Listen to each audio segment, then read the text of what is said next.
Well, all right, so what are we missing here? What crazy ass stories that you've got under your belt am I missing? There's got to be some other stuff here that we just somehow haven't hit. I know. I'm trying to think of what, because there's so many different things that have happened. Because it is mind blowing how many different lives you've led. Let me share this life. let me share this other life. Filmo Africa. Okay. Filmo Africa. 2017, I get invited, and this a month before I get shot. People calling me from Africa, watching my movies, my hood movies, and my motion in Atlanta. Right. They call me and invite me to a country called Burkina Faso, West Africa, above Ghana, not far from Nigeria. It's in the news now for coups and all of that. But they invited me to come to Africa to help teach their young population. Because out of 19 or 20 million people there, 60 to 65% of the people who live in Burkina Faso is 28 and under.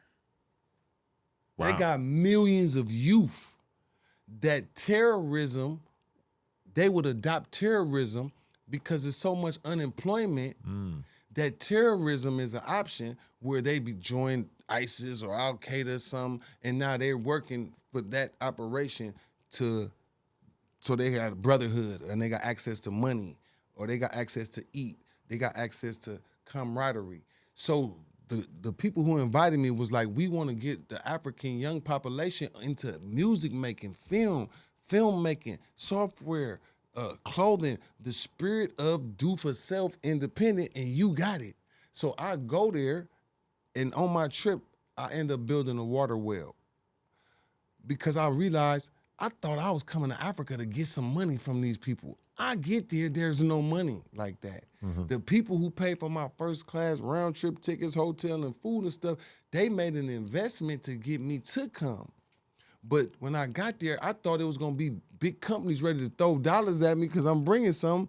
No, JT. So I end up doing what they asked me to do on that trip. I was there maybe 2 weeks. I left them with a free water well. I come home, I get shot.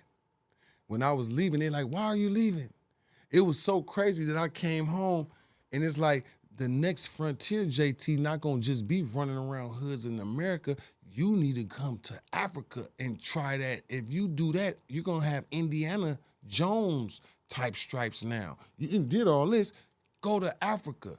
That's the wildest thing out of whatever we talking about, of me trying something new, and I'm going by myself, and I'm finna go in all these hoods over here by myself, of course, getting introduced by whoever introducing me, and I'm finna really try it. So I stay in America. I'm still having my little issues, street issues. So I'm just, and after that shootout I had where I could have almost got knocked off, I'm like, man, I can't just get killed out here trying to prove I'm tough or prove that nigga I can get down with y'all. Take this opportunity, man. Go to Africa. So 2019, 2 years later, I get over there. I end up bringing my wife and kids over there, and 3 months later, they close the borders and say it's a new thing in the world called coronavirus, and nobody can leave anyway. So you got stuck there? No, I had moved there anyway. I sold the house, the cars, everything. I'm like, I'm finna take a chance because people say, Fig, they love rap music in Africa. I didn't know nothing about that. I feel like you would do very well there. Man, I feel like they would like that energy. I did. That's the part I'm saying. Like, for 3 years, that's what I've been doing. Sick. And I moved from country to country. Uganda, Nigeria, Cote d'Ivoire, Burkina Faso, Nairobi, Kenya. Like, these people know me now by doing music with their artists and filming and paying for water wells and stuff. So the craziest thing, I think, is that me really trying to go to another country and think and use my JT, the Bigga Figga skills to kick something off. Because over there, I'm JT. They didn't know Fig. Right. They knew JT. Was part of why you moved out there because you wanted to, like, become more connected to your heritage? And do you feel like you've had that experience? I think I was gonna get that anyway, but I was more interested in becoming, or if I make a success in another country, then I'm gonna have some more stripes up under my belt. And I got humanitarian stripes for my water wells because the water wells I dropped off, I built 3 water wells in Africa. Over 35,000 people is using that water right now to this day. Wow. Because I went down 3,000 feet and this whole lake's under the earth. And in Africa especially, if you drill deep enough, you got free water. But the person that live on the land can't afford no drilling to go down no 1,000 feet. Right. You got to have real money over there because that type of money. Now, I only spent $7,500 on the first one, $15,000 on the second one, $30,000 on the third one. The reason why the price went up, I moved to a different country where water costs more money. So if you want to get this water, because they know once they drill it, you can sell water now and be having money going on into the future. But I said, I didn't come to Africa to make money off y'all like that. Y'all can have it for free. So the villagers, they got to giving me names and, you know, putting these things on my head and these special coats and these little cloaks and shit like, man, you are a brother. But the experience now, did you know when I came back and I heard all these African artists on our radio station playing more than some of the rap music, is that an African artist is on the radio? I was like, this shit happening. That shit finna jump over here and we loving what they had. Right. Even just today, Ebro had a tweet where he said that all the labels I reposted that. they're not focused on street Gangsta rap. no. They're trying to sign African artists and Latin artists. Yeah. Because it's 1.4 billion people over there. If you get one song to even do good in just a few other countries, your ass gonna have billions of streams. Yeah. That's what I was aiming for too. But I did do some artist work where I'm performing with the artist. But I said, shit, now I could just call and say, man, I'm trying to let me get. I want 10 artists from over there, and I don't even got to be there now to do it because I know all the DJs, I know all the important people. So from my phone, I can make something shake. But when he posted that, I knew. I said, see, they was laughing at me going to Africa at first. They laugh. A lot of industry people like, man, what the hell you doing over there? Man, it look dusty. It look this. I say, bro, when they party, they got a stadium. When they do the club, it's 5,000 people and nobody got shot. Bro, they got clubs out here, bro, just like Atlanta, that's doing numbers and they playing songs. So I need to see who's available, who not signed, and I start handpicking the guys like I did in Atlanta. I did that in Africa. So it's just the hoods that I was in over there, the desperation in the hood is worse than where I got shot at. I just knew if I don't say a prayer, no matter if I'm going to help and feed or whatever, if I don't pray, these slums, I can die. I can die over here. And you by yourself? So all that footage, I took it off YouTube, and now I'm finna bring that shit back.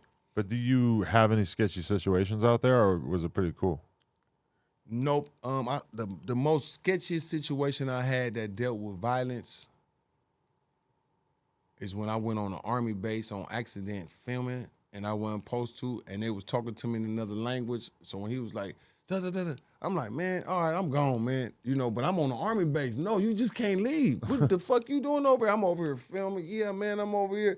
Man, they got the coming out of nowhere trying to get me on the ground. I stood my ground, but I definitely could have died because the officer said, bro, you know, we could have shot you. This is an army base. What the fuck? So that was my sketchiest violent situation. But after that, shit, I didn't do no more filming on the army base. I just stayed in the projects. I stayed in the hood. So you now what is your plan for your life? You've lived so many lives. You got so many different options. I know, huh? Well, like what do you? I'm back now.